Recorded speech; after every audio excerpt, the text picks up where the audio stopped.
Chapter 9, Raja Vidya Guhya Yoga. Verse 4:10. Krishna's relationship to the world. This entire universe is pervaded by me. In my unmanifest form, all beings are in me, but I am not in them. And yet these beings are not in me. Such is my divine mystery. I am the upholder of all beings, and yet I am not in them. It is my will alone that causes their existence. As the mighty wind moves everywhere, but always remain in space, in the same way you should understand how all beings rest in me. All beings, Arjuna, are withdrawn into my Prakriti at the end of a cycle of time and at the beginning of a new cycle. I send them forth again. Using this Prakriti of mine, I repeatedly send forth this multitude of beings. They are helpless, being under the control of Prakriti. But these actions do not bind me, Arjuna, for I am detached from them, remaining always indifferent. It is because of me alone that this Prakriti produces all the moving and non-moving beings.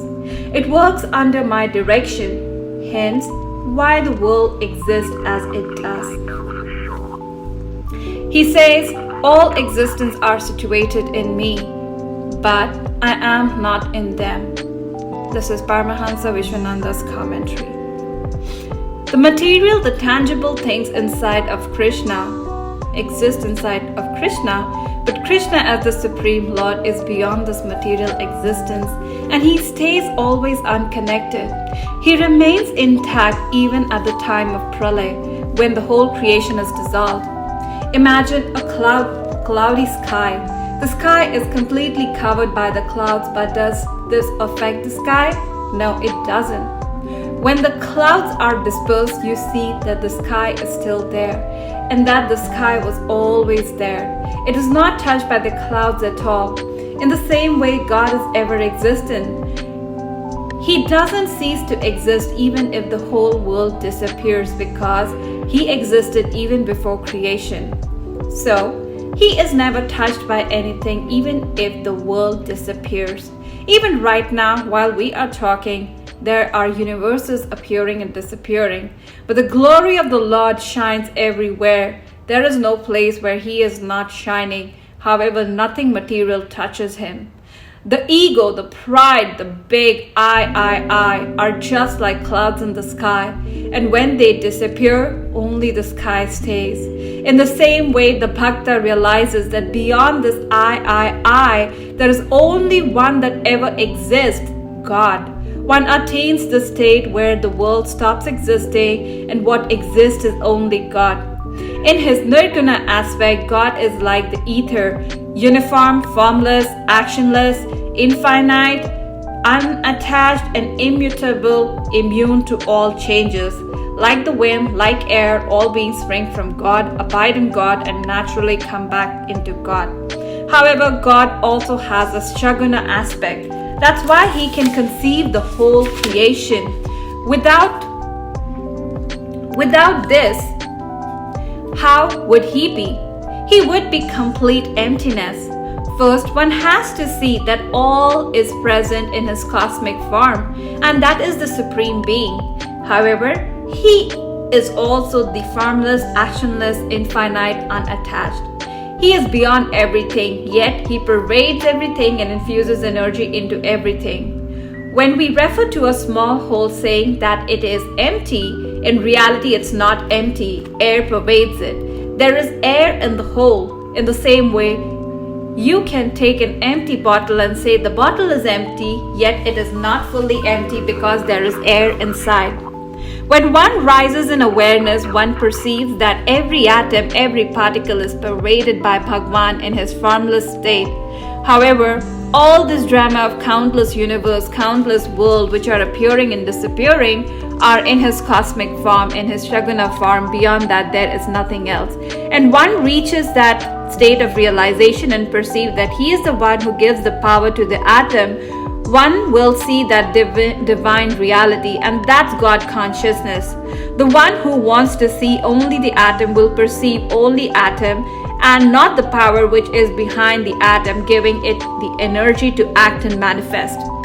At the end of the dissolution period, another creation manifests. The whole world dissolves into him, and afterwards a new world arises from him. The dissolution period also enables the Atma, the individual soul, to move to a higher level of realization. Pralay is very long in human years. In this reality, Pralay takes trillions of human years, but in the celestial reality, Pralay can happen every day. After Pralay, the soul comes back to this reality, to this world. As I said before, to advance to God consciousness, one has to be born in this world here, in this reality. That's why all the avatars come to remind people how important it is to realize God in one's life. And this chance is not given in every life due to the surrounding, the environment, the association, whether it's low or high association. If it's a high association, it's fine. If a low association, finish. Nevertheless, whether one takes hundreds of millions of years or hundreds of millions of incarnation, in the end, one will return to where he has come from. To him, it is him only. If people have not reached this state of realization in their lives due to attachment to the gunas and karmas created, they are born again and again. They are under the control of Maya. They are so attached to the body and to the outside world that it becomes very difficult for them to let go. They don't perceive the cosmic nature of the world within their own individual nature. They become blind. They can't perceive that it is Supreme Lord Himself who is the core of the individual. Here I'm not referring to the individual self or the ego self, but to the Supreme Self, Narayana, who is seated deep in the core of one's heart, in the core of one's self. Bhagwan Krishna says that he is the controller, the supreme supervisor of this creation. He is the supervisor behind Prakriti. All existence and activities of Prakriti derive from him, but it is his Prakriti which carries on such activities as the creation of the universe. Here you can take an example of a farmer. As the supervisor, a farmer plants the seeds in the earth and then the earth carries on. Even if the farmer has put the seeds in the earth brings forth a variety of plants according to the kinds of seed which the farmer planted. Like that, God Narayana implants the seeds of life in Prakriti, and as the supervisor, he then supervises everything.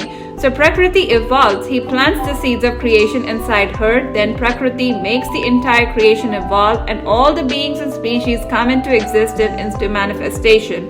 Mother Nature carries on doing what she has to do, and the farmer is not attached. The farmer doesn't go around saying, grow, grow, grow. No, he puts the seed in the earth, but then Mother Nature